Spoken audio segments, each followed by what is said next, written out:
Hello అండి, అందరికీ నమస్తే. నేను మీ శ్రీషాని. Welcome back to wonderful women. ఈరోజు వీడియోలో నేను మీకు ఒక డిఫరెంట్ బ్రేక్ఫాస్ట్ రెసిపీని చూపిస్తాను.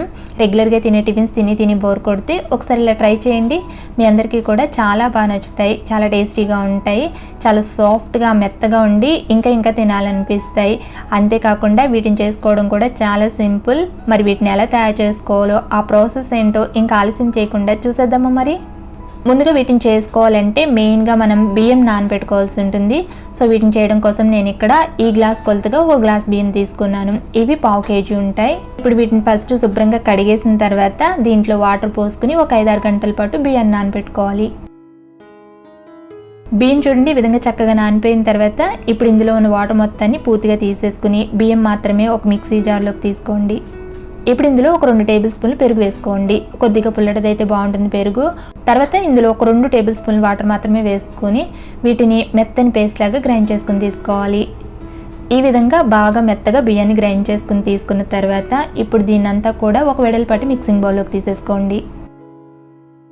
ఇప్పుడు నెక్స్ట్ ఒక 2 మీడియం సైజ్ ఆలూని తీసుకోండి. వీటిని ఉడికించేసి పైన చెక్కు తీసేసి ఇలా ముక్కలుగా కట్ చేసుకుని వీటిని మిక్సీ జార్లోకి తీసుకుని ఈ ఆలూను కూడా మెత్తని పేస్ట్ లాగా గ్రైండ్ చేసుకుని తీసుకోవాలి. ఈ విధంగా బాగా మెత్తగా గ్రైండ్ చేసుకోవాలి. ఇలా గ్రైండ్ చేసుకున్న ఈ ఆలూ మిశ్రమాన్ని కూడా ఇందాక మనం గ్రైండ్ చేసుకుని తీసుకున్న బియ్యం పిండి మిశ్రమంలోకి యాడ్ చేసేసుకుని వీటిని రెండింటిని బాగా మిక్స్ అయ్యేటట్లు కలిపేసుకోవాలి. సో బియ్యం పిండి మిశ్రమంలో ఈ విధంగా మనం కొద్దిగా ఆలును ఉడికించి పేస్ట్ చేసి వేసామనుకోండి మనకి రొట్టెలు చాలా సాఫ్ట్గా వస్తాయి, చాలా బాగుంటాయి. పిండి అనేది చూడండి ఈ విధంగా ఈ కన్సిస్టెన్సీలో ఉండేటట్లు చూసుకోండి. సో ఈ విధంగా పిండిని కలిపేసుకున్న తర్వాత దీన్ని గంటలు నానబెట్టక్కర్లేదు. జస్ట్ ఒక 10 నిమిషాలు నానబెట్టుకోండి చాలు. ఈ విధంగా పిండిని ఒక 10 నిమిషాలు నానబెట్టేసుకుని తీసుకున్న తర్వాత ఇప్పుడు ఇందులో కొద్దిగా అల్లం పచ్చిమిర్చిని ఈ విధంగా కచ్చపచ్చ దంచి 1 టేబుల్ స్పూన్ వరకు యాడ్ చేసుకోండి. ఇలా దంచుకుని యాడ్ చేసుకోవచ్చు వీటిని, లేదంటే మీరు చిన్న ముక్కలుగా కట్ చేసుకుని వేసుకోవచ్చు. తర్వాత ఒక 1/2 టీ స్పూన్ జీలకర్ర, అలాగే ఒక చిన్న ఉల్లిపాయని ఈ విధంగా ముక్కలుగా కట్ చేసుకుని వేసుకోండి. తర్వాత ఒక చిన్న క్యారెట్ని కూడా ఈ విధంగా తురుముకుని వేసుకోండి. నెక్స్ట్ ఒక చిన్న టొమాటోని కూడా ఈ విధంగా కట్ చేసుకుని వేసుకోండి. తర్వాత కొంచెం కరివేపాకు తరుగు, కొంచెం కొత్తిమీర తరుగు,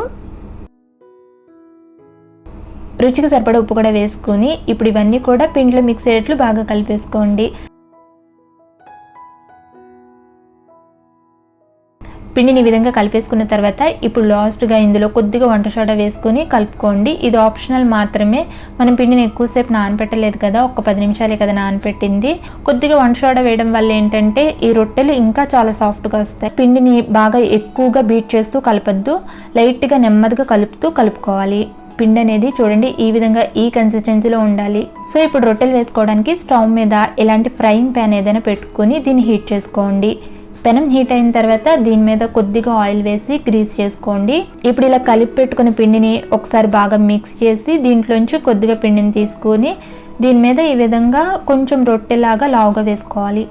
మరీ లావుగా కాకుండా పల్చగా కాకుండా ఈ విధంగా సెమీ థిక్గా ఉండేటట్లు వేసుకున్న తర్వాత ఇప్పుడు దీని మీద మూత పెట్టేసి మంటను మీడియం ఫ్లేమ్లో పెట్టుకుని ఒకే 1 నిమిషం పాటు దీన్ని కాల్చుకోవాలి. 1 నిమిషం తర్వాత మూత తీసి చూస్తే మనకి రొట్టె పైన ఈ విధంగా తడంతా ఆరిపోయి ఉంటుంది. ఇప్పుడు దీని మీద కొద్దిగా ఆయిల్ వేసుకొని దీన్ని వెనక్కి తిప్పేసుకుని రెండో వైపును కూడా కాల్చుకోవాలి. సో ఈ విధంగా 2 వైపులన కూడా చక్కగా మంచి గోల్డెన్ కలర్లోకి వచ్చేలాగా దీన్ని కాల్చేసుకుని దీన్ని ఇప్పుడు ఇంకా వేడిగా సర్వ్ చేసుకోండి. ఇదే విధంగా మిగిలిన రొట్టెలను కూడా వేసేసుకుని తీసేసుకోవడమే. సో ఇప్పుడు మనకి ఎంతో టేస్టీగా ఉండే బ్రేక్ఫాస్ట్ రెసిపీ రెడీ. చూసారు కదా వీటిని ఎంత సింపుల్గా చేసుకోవచ్చు, టేస్ట్ కూడా చాలా బాగుంటాయండి. వీటిని ఏదైనా ఊరగాయతో కానీ చట్నీతో కానీ సాంబార్తో కానీ తీసుకోండి, ఇంకా బాగుంటాయి. ఏమీ లేకపోయినా విడిగా కూడా తినేయచ్చు. ఇందులో మనం క్యారెట్ అది యాడ్ చేసాం కదా, విడిగా తిన్నా కూడా చాలా బాగుంటాయి. అంతే కదండి, ఇవి చల్లారినా కూడా దీని మెత్తదనం అనేది అసలు తగ్గదు, చాలా సాఫ్ట్గా ఉంటాయి. మరి ఇంకెందుకు ఆలస్యం, వెంటనే మీరు కూడా ఒకసారి ట్రై చేయండి. మీరు కనుక చేస్తే మీకు ఎలా కుదిరిందో మీ అభిప్రాయాన్ని నాకు కామెంట్ చేసి చెప్పడం మాత్రం మర్చిపోరు కదా. అలాగే వీడియో నచ్చితే లైక్ చేసి మీ ఫ్రెండ్స్ అండ్ రిలేటివ్స్కి కూడా షేర్ చేయండి. మరిన్ని టేస్టీ అండ్ ఇంట్రెస్టింగ్ రెసిపీస్ కోసం ఈ ఛానల్ని సబ్స్క్రైబ్ చేసుకోండి. Thank you for watching.